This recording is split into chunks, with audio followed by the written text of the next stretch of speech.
ఎండాకాలము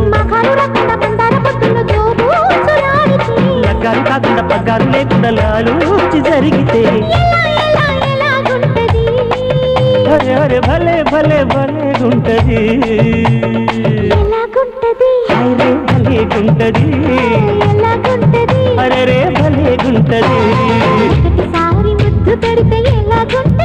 అబ్బా భలేగుంటది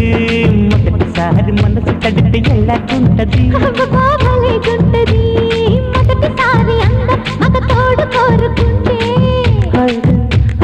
మొదటిసారి మోహం ఒక మలుపు తిరుగుతుంటే